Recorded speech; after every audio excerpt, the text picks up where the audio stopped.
अस्सलाम वालेकुम व्यूअर्स, मैं हूं समीना पाशा। उम्मीद है आप लोग खैरियत से होंगे। व्यूअर्स, कुछ आम खबरें और अपडेट्स लेकर इस व्लॉग में आपके सामने हाजिर हैं जनाब। इंपॉर्टेंट खबरें हैं जी। एक तो आपको बताएंगे आज के शहबाज शरीफ साहब जो हैं वो वापस तो आ गए हैं, लेकिन लगता है कि अभी भी उनका मूड नहीं है कि वो नोटिफिकेशन जारी कर दें। तो वो बात जो अबसार आलम साहब से शुरू हुई थी वो अब आसमा शिराजी साहिबा से होती होती तलत हुसैन तक आ चुकी है। और इस तरह बहुत से ऐसे लोग जो इस हुकूमत के करीब समझे जाते हैं, उनकी तरफ से जो खबरें आई हैं वो ये कंफर्म कर रही हैं कि बहरहाल all is not well. Exactly क्या है, क्यों है, इसकी कहानी शायद किसी को भी ठीक से पता नहीं है, लेकिन जो हालात व वाक़यात बने हैं उसके ऊपर सब ने इस बात पे तो इत्तेफाक कर लिया है कि ये जो मामला है ये ख़राब हुआ तो ज़रूर है, और अब इसका फ़ायदा होगा या नुकसान होगा, इसके ऊपर बात शुरू हो चुकी है। तो इसके ऊपर तफसीली करते हैं जी डिस्कशन। दूसरा आज का अहम मौजू जो है वो अडियाला है, क्योंकि 144 दफ़ा नाफिज कर दी गई है रावलपिंडी में, इस्लामाबाद में, इसी तनाजुर में कि जनाब सुहेल आफरीदी साहब के तमाम लोग कहने के ऊपर पार्लियामेंटेरियंस जो हैं वो पहुंच रहे हैं अडियाला के बाहर भी और इस्लामाबाद हाई कोर्ट के बाहर भी। तो इसी तनाजुर में अब इमरान खान साहब से मुलाकात का दिन है। पूरा जो आप कह लेंगे फोकस रहेगा आज के सारा दिन वो अडियाला की तरफ रहेगा, उसके ऊपर बात होगी। गवर्नर राज का फिर क्या बना उसके ऊपर भी आपको बताएंगे। और फिर कुछ मज़ीद अहम चीज़ें हैं जिसके साथ डिस्कशन होगी। आपसे रिक्वेस्ट है कि चैनल को सब्सक्राइब कर लें अगर अभी तक सब्सक्राइब नहीं किया। तो जनाब, जैसे मैंने कहा कि नोटिफिकेशन का जो मामला था वो फंसा हुआ था, स्टिल फंसा हुआ है।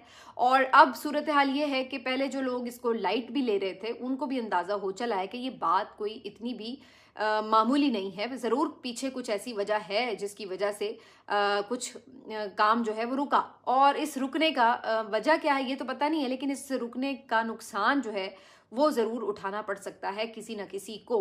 और ये बात जो है अब सारे खुलेआम कह रहे हैं। अभी भी शहबाज शरीफ साहब आ तो गए हैं वतन वापस, लेकिन उन्होंने रात जो है वो लाहौर में गुजारी है। वो सीधे इस्लामाबाद नहीं आए बल्कि वो जाती उमरा गए हैं और मियाँ साहब वहीं पर हैं, और जाहिर है कि वो एक फैमिली मीटिंग में ये डिस्कशन करेंगे अपनी फाइनल। और फिर उसके बाद इम्कान है कि वो आज वापस आएंगे मंगल के रोज़ इस्लामाबाद, और फिर एक नोटिफिकेशन शाम तक जारी हो सकता है। इम्कान तो यही है कि शाम तक जारी हो जाएगा, लेकिन अगर बहुत भी कुछ हुआ तो अगली सुबह तक हो जाएगा। लेकिन अब बहरहाल अगले 48 घंटों में, 24 घंटों में ये नोटिफिकेशन आ ही जाएगा। लेकिन अब बात ये नहीं रह गई कि नोटिफिकेशन आएगा या नहीं आएगा, वो तो सबको शुरू से ही पता था कि नोटिफिकेशन आएगा।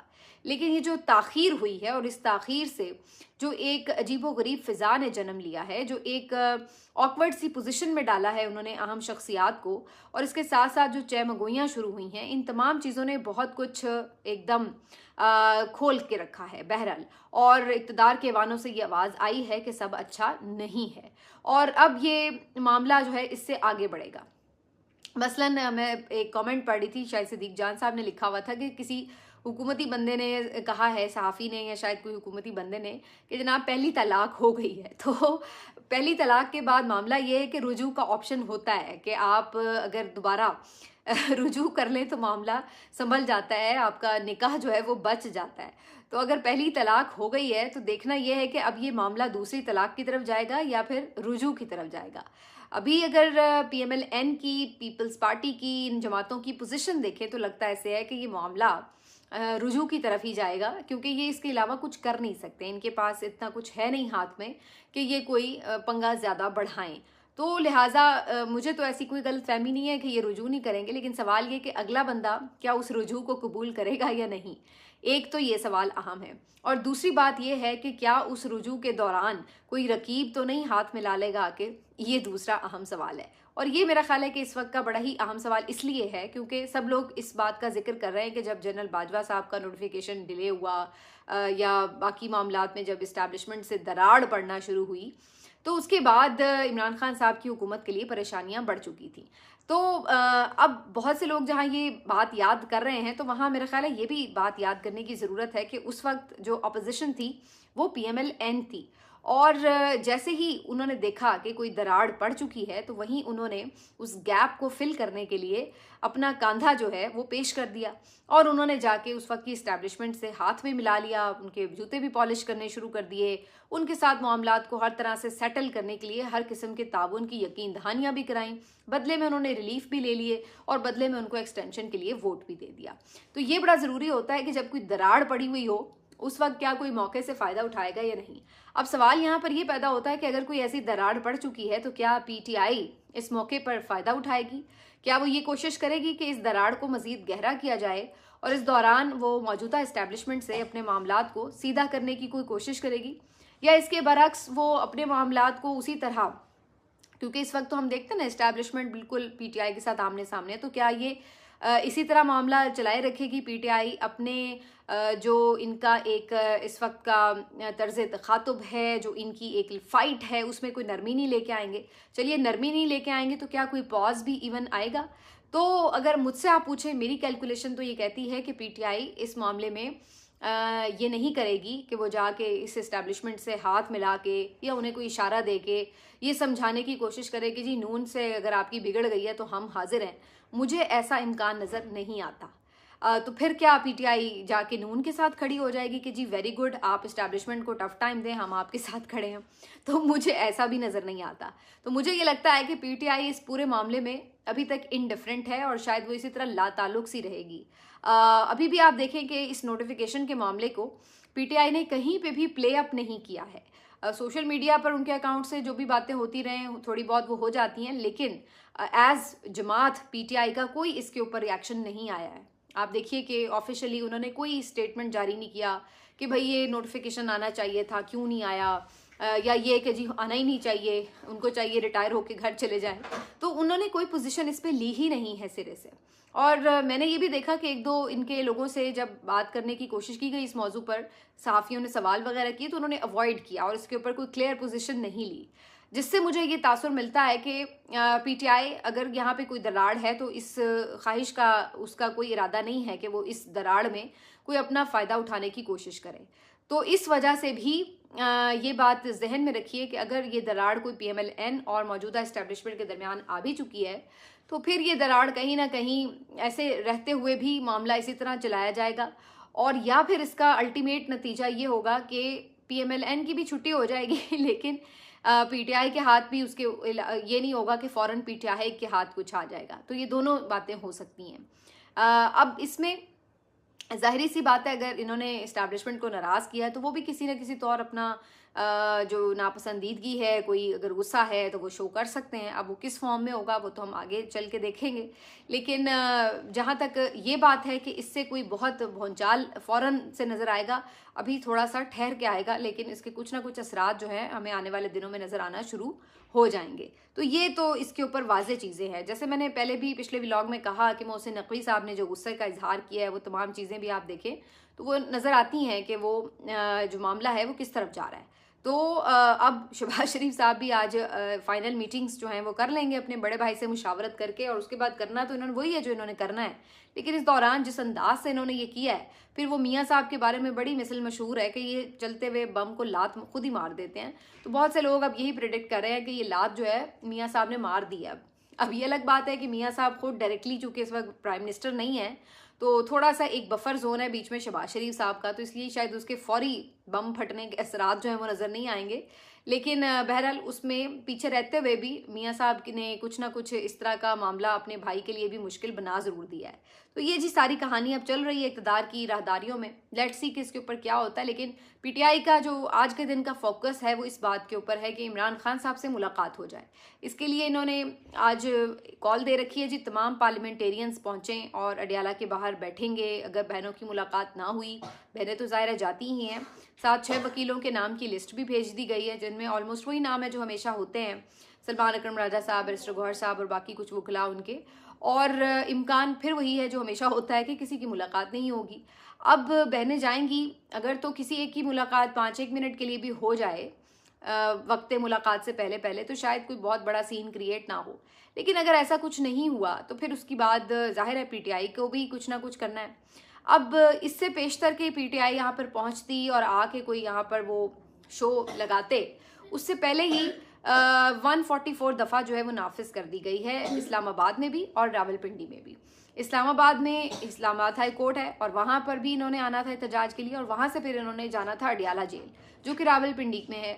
तो अब इन्होंने दोनों जगह पे 144 जो है वो सेक्शन लगा दी है, जिसका मकसद वाज़े तौर पर यह है कि ये पैगाम दिया जाए कि जी हमने तो सेक्शन 144 नाफिज की हुई थी और ये लोग आए और यहाँ पे इकट्ठे होने की कोशिश की, जो कि कानून की खिलाफ वर्जी है। तो इस बहाने से वो कोई गिरफ्तारियां कर लें या एक कानून का डरावा दे के उन्हें पता होगा जी अब फिर मुकदमात बनेंगे वगैरह वगैरह। अब अगर आप मेरा पिछले मंगल को किया हुआ व्लॉग देखें या थर्सडे को जो मैंने व्लॉग किया था, तो उसमें मैंने एक बात कही थी। मैंने ये कहा था कि जब सुहेल आफरीदी ने आके धरना दे दिया था तो उसके बाद एक मौका था कि उस वक्त जो बाकी लोग थे, पार्लियामेंटेरियंस, पीटीआई के बाकी लोग, कारकुन वगैरह, वो उन्हें ज्वाइन कर सकते थे। क्योंकि जब आप अनएक्सपेक्टेडली कोई काम करते हैं तो आपके मुखालिफ के पास भी उसकी मनसूबाबंदी के लिए उस तरह से वक्त नहीं होता, और वो भी अंडर प्रेशर आ जाता है कि जी मैंने इसको अब कैसे काउंटर करना है।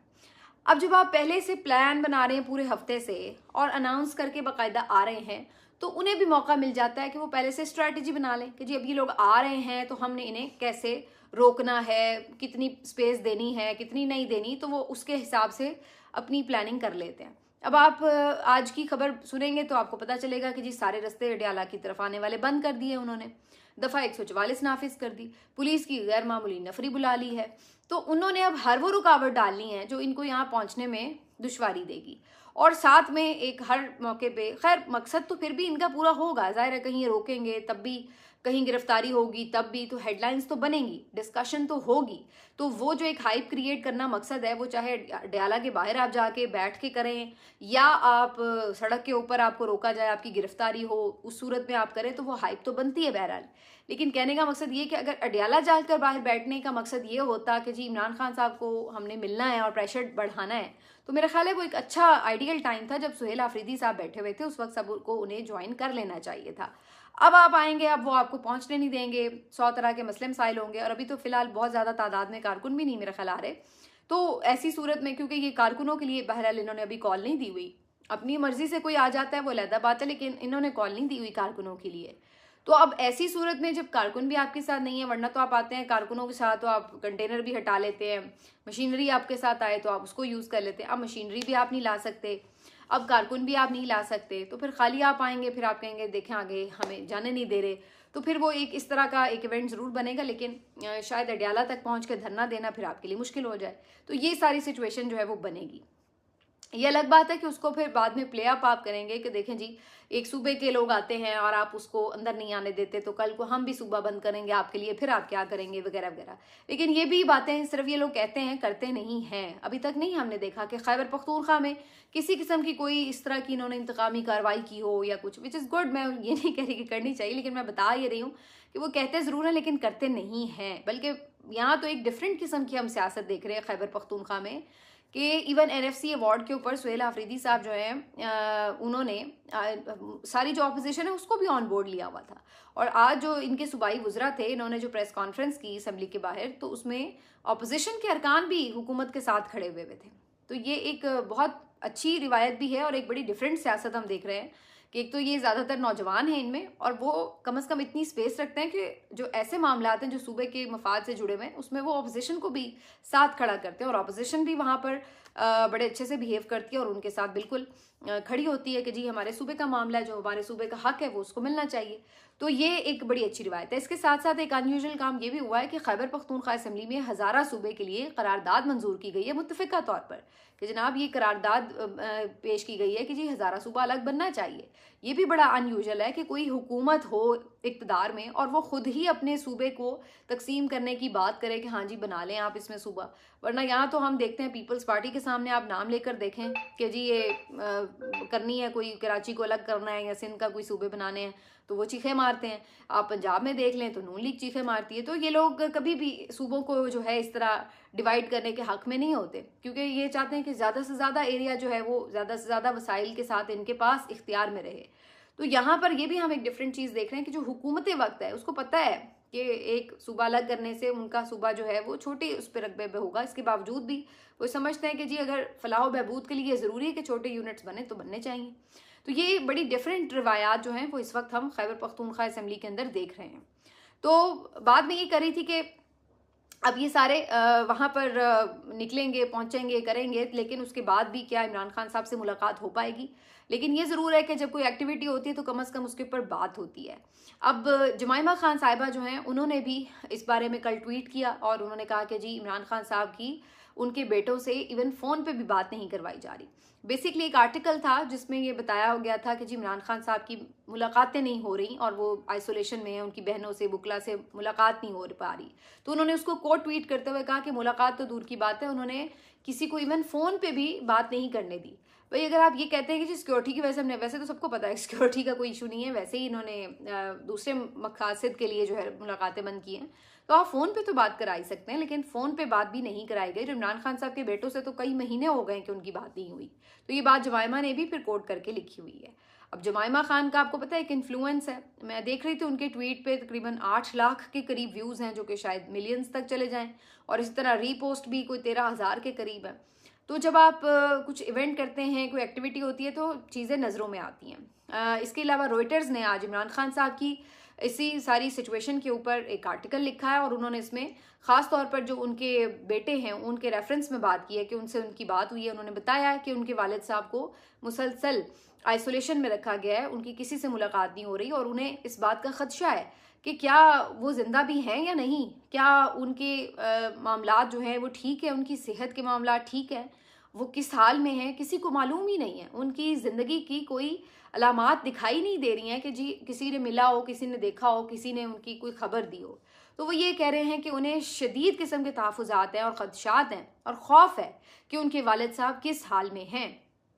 तो ये बात अब जो है रॉयटर्स ने भी रिपोर्ट की है, डॉन अखबार में भी इसके ऊपर बात हुई है। तो ये अब चीज़ें जो हैं अब मुसलसल इसका प्रेशर तो बन रहा है। अब ज़ाहिर है आप देखेंगे कि ये अडयाला में लोग आएंगे तो टीवी टॉक शोज़ इसके ऊपर बात कर रहे होंगे, फिर सब लोग इनको भी शर्म दिला रहे होंगे कि भाई आप मुलाकात करवा क्यों नहीं देते 5 मिनट की।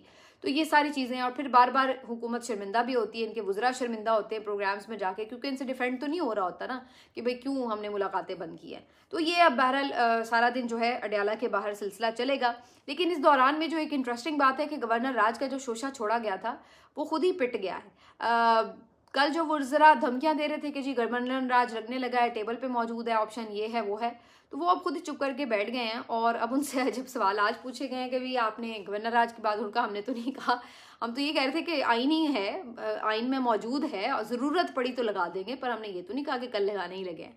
तो वो इस तरह की बातें जो है वो उसके ऊपर कर रहे हैं। तो मुझे पहले ही लग रहा था, यही अभी भी यही लग रहा है कि ये सिर्फ इसके ऊपर एक दबाव बढ़ाने की कोशिश है। हफीजुल्लाह न्याजी साहब ने तो आज एक प्रोग्राम में ये तक कहा है कि आप लगा के देख लें, एक और बलूचिस्तान आपकी गोद में आ जाएगा, क्योंकि बलूचिस्तान के हालात तो आपके हाथ से निकले हुए हैं।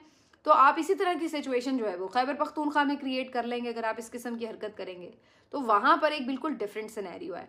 और जो वहाँ पे अभी मुख्तलिफ सहाफ़ी रिपोर्ट करके आए हैं, बार बार वो गए हैं और उनकी जो बातें हुई हैं, तो वो यही कह रहे हैं कि इनको जो यहाँ इस्लामाबाद में बैठ के इस तरह की प्लानिंग्स करते हैं, उनको वहाँ के टेम्परेचर का अंदाज़ा नहीं है कि वहाँ पे लोग सोच क्या रहे हैं, और फिर यहाँ बैठ के इस तरह की बेवकूफ़ाना बातें कर रहे हैं। और अगर इसके ऊपर खुदा न खास्ता किसी ने वाकई सीरियसली इम्प्लीमेंट करने का सोचा तो फिर इनको समझ लग जाएगी कि ये क्या ब्लंडर कर बैठे हैं।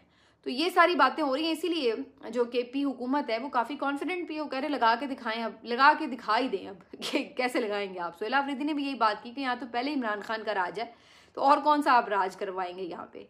अब फैसल वावडा साहब ने भी धमकी लगाई कि जी बदमाशी करेंगे तो लग जाएगा। भाई ये तो खुद एक बदमाशी है कि आप चलती हुकूमत को कह रहे हैं कि जनाब हम आपको हटा के गवर्नर राज लगा देंगे। तो बदमाशी तो ये हुई ना कि वो बदमाशी करें, बदमाशी तो आप करेंगे। एक तो मुलाकातें बंद कर रहे हैं, फिर उसके बाद आप कहते हैं कि वो इस पर एहतजाज ना करें, और फिर आप कहते हैं कि जी बदमाशी करोगे तो हम आपको जो है वो हटा देंगे। तो भाई फिर ये बदमाशी तो आपकी है कि आप एक इलेक्टेड गवर्नमेंट को हटाने की बात करते हैं, जो कि इस वक्त वाहिद एक इलेक्टेड गवर्नमेंट है पूरे पाकिस्तान में। तो ये अब सारी कुछ चल रहा है चीज़ें। लेकिन बहरहाल अभी मुझे तो गवर्नर राज वाली सूरत हाल दिखाई नहीं देती, अनटिल और अनलेस के कोई पीटीआई इतना इनके लिए प्रॉब्लम क्रिएट कर दे वहाँ से आके कि जहाँ पे फिर ये किसी एक्सट्रीम स्टेप लेने पे जाएं। लेकिन पीपल्स पार्टी तो वैसे ही इससे थोड़ा पीछे हट रही है और ग्रेज कर चुकी है। उन्होंने पहले ही कहा है कि हम किसी गवर्नर राज के हक में नहीं हैं। अवामी नेशनल पार्टी ने भी कहा है कि हमें तो इससे भाई दूर ही रखें। मेरा नहीं ख्याल है कि मौलाना भी इस मामले के ऊपर कोई हिमायत करेंगे। ऐसे टर्म्स फिलहाल नज़र नहीं आ रहे उनके। तो कहने का मतलब ये है कि फिर जब सारी जमातें इनका साथ नहीं उस तरह दे रही होंगी तो फिर PMLN भी शायद ये नहीं सोचेगी कि हम इस लेवल तक फिर जाएं। तो ये सब चीज़ें होती हैं। तो बहरहाल जी काफ़ी आगे जो हैं वो भारी भरकम किस्म के दिन आ रहे हैं और लगता है कि आने वाले दिनों में काफ़ी चीज़ें जो हैं आपको बदलती हुई या कुछ ना कुछ उनके रिजल्ट्स और कॉन्सिक्वेंसेस जो हैं वो दिखाई देना शुरू हो जाएंगे। मिलते हैं आपसे अगले वीडियो में। अपना ख्याल रखिए। अल्लाह हाफिज़।